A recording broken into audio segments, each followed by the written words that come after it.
So this one's one, and I think we'll address this one fairly quickly, but we get it on a quite a frequent basis. So all contractors are very similar in terms of their business structure, and the ones that are they're specialty contractors or have craft labor, self-performing.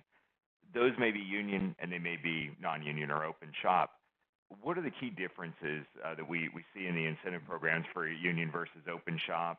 Do I include the union folks in those programs? What happens if I promoted somebody from the field into the office, but they remained within the union? There's all of those things that come up, and how do you really manage that within an incentive comp program? And so I'll start with you on this one because I think you've seen a lot of these differences, and Sue's also heavily involved in labor relations negotiations. And so if you could talk a little bit about your background on that and your experiences, and then dive into this answer. Sure. Yeah, I've worked certainly a lot in a union environment where I was on several negotiating teams as far as bargaining for master labor agreements. Sat on boards of adjustment for grievances, been board member for training trusts, pensions, health and welfare, things like that. So you tend to get to know the union a little more when you're more involved in those types of things. So when I look at union versus open shop, everybody can be included in this.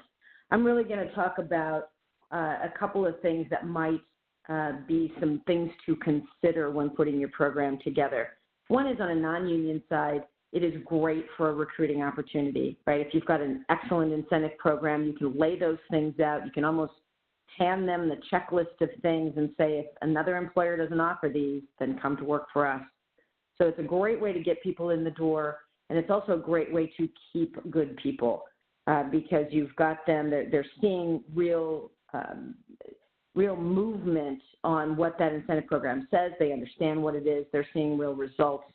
So when it comes to open shop, I really don't see many downsides other than getting in almost a bidding war where one company is putting in all these things, another company is putting in all these things, and pretty soon your list of incentives is almost unbearable because you can't keep track of them all.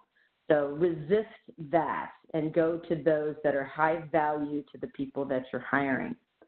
On a union basis, a couple of goods and bads. Really, the retention is great because you can now get people that want to move with you, that want to move up into being a foreman, that are more willing to stay and become more loyal and feeling more part of that, belonging to the team.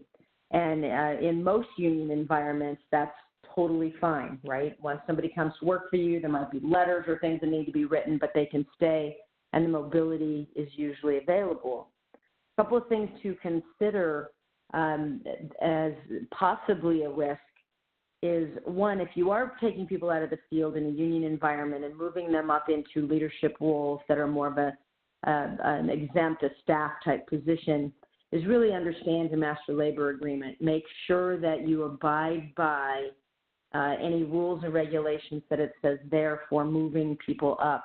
It's almost outside of the incentive program, but you want to make sure that you are not violating any of those master labor agreement articles and causing that person any undue stress on their benefit program that they already have through the union, and one that you might be including them in, whether that includes incentives or not, in the staff mode. The other is really on a much larger basis, is that if you are dealing with an incentive program, that incentive program includes cash payments. Be aware that as those cash payments become more and more and become more regular and more regular, they may become a point of bargaining at some point and maybe become part of a prevailing wage because they have now become so common that they are almost, they can't be separated any longer. So be very aware that your program should somehow address the fact that this is not compensable in a way that violates the master labor agreement. Courtney, any other suggestions on that? Well, I would say that you're spot on with those observations. the key being make sure you are really well versed in the master labor agreement if you're a union shop.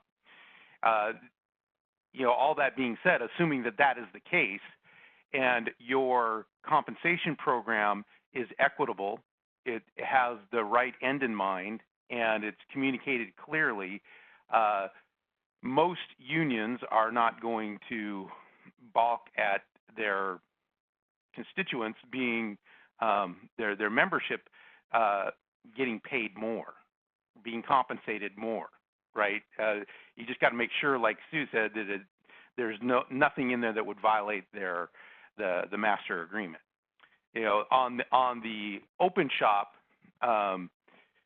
you really do have a chance to be competitive in the market, attracting the kind of worker that you want.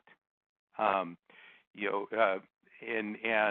I'd say that's those are the primary benefits there.